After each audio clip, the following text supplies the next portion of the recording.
വിദ്യാർത്ഥി സംഘർഷത്തെ തുടർന്ന് അടച്ച മഹാരാജാസ് കോളേജ് നാളെ തുറക്കും. ഇന്ന് ചേർന്ന യോഗത്തിലാണ് തീരുമാനം. സമാധാന അന്തരീക്ഷത്തിൽ തന്നെ കോളേജ് തുറക്കുമെന്ന് പ്രിൻസിപ്പൽ ഇൻചാർജ് ഷജില ബീവി അറിയിച്ചു.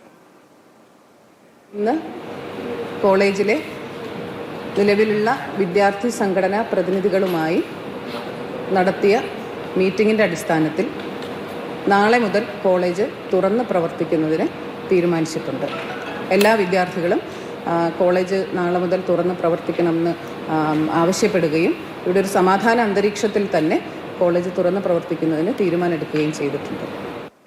ശ്യാം പ്രസാദ് ഉത്തമൻ ചേരുന്നു വിവരങ്ങൾ നൽകാൻ. ശ്യാമ, വിദ്യാർത്ഥി സംഘടനകളുടെ വലിയൊരു അക്രമത്തിനാണ് വേദിയായത് മഹാരാജാസ്. ഇപ്പോൾ തുറക്കാൻ പറ്റുന്ന ഒരു സമാധാന അന്തരീക്ഷത്തിലേക്ക് എത്തിയിട്ടുണ്ട് എന്നാണോ പ്രിൻസിപ്പൽ ഇൻചാർജ് പറയുന്നത്? എന്തൊക്കെയാണ് വിവരങ്ങൾ? പ്രതീക്ഷ, ഇക്കഴിഞ്ഞ 19-നായിരുന്നു കോളേജിൻ്റെ സമാധാന അന്തരീക്ഷം തകർത്തുകൊണ്ട് വിദ്യാർത്ഥി സംഘടനാ പ്രവർത്തകർ തമ്മിൽ സംഘർഷം ഉണ്ടാകുന്നത്. ഫ്രട്ടേണിറ്റി പ്രവർത്തകർ, അതോടൊപ്പം തന്നെ SFI പ്രവർത്തകർ, KSU എന്നീ 3 വിദ്യാർത്ഥി സംഘടനകളിലെ പ്രവർത്തകരായിരുന്നു ഇത് സംബന്ധിച്ച് സംഘർഷം ഉണ്ടാകുകയും തുടർന്ന് ഹോസ്പിറ്റലിലടക്കം കയറി ആക്രമണങ്ങൾ നടക്കുകയും ഒക്കെ ചെയ്തത്. ഇത് സംബന്ധിച്ച് നിലവിൽ 3 പ്രതികളെയും പോലീസ് പിടികൂടിയിട്ടുണ്ട്.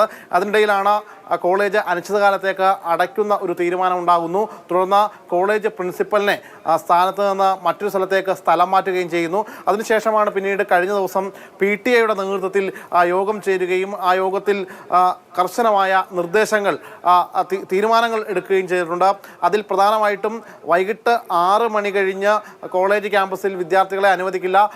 അങ്ങനെ അനുവദിക്കണമെങ്കിൽ 6 മണിക്ക് ശേഷം അനുവദിക്കണമെങ്കിൽ പ്രിൻസിപ്പലിൻ്റെ അനുമതിയോടുകൂടി മാത്രം വേണം. ഈ കാര്യങ്ങളൊക്കെ ആയിരുന്നു. എന്നാൽ ഈ കാര്യങ്ങളെല്ലാം ഇന്ന് ചേർന്ന യോഗത്തിലും ചർച്ചയായി. പ്രധാനമായിട്ടും ഇന്നത്തെ യോഗത്തിൽ പങ്കെടുത്തത് പ്രിൻസിപ്പൽ ഇൻചാർജായിട്ടുള്ള ഷജില, അതോടൊപ്പം തന്നെ ACP എറണാകുളം സെൻട്രൽ സ്റ്റേഷൻ്റെ പരിധിയിലുള്ള ACP, അതോടൊപ്പം തന്നെ മറ്റ് വിദ്യാർത്ഥി സംഘടനകൾ ഫ്രട്ടേണിറ്റി, KSU, SFI എന്നീ 3 വിദ്യാർത്ഥി സംഘടനാ പ്രതിനിധികളുമായിരുന്നു ചർച്ചയിൽ പങ്കെടുത്തത്.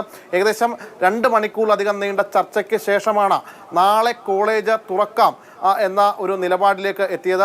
എത്രയും അടിയന്തരമായിട്ട് എത്രയും വേഗം കോളേജ് തുറക്കുന്നതിൻ്റെ ഭാഗമായിട്ടായിരുന്നു ഇന്ന് അടിയന്തരമായി ഇങ്ങനെ ഒരു യോഗം ചേർന്നത്.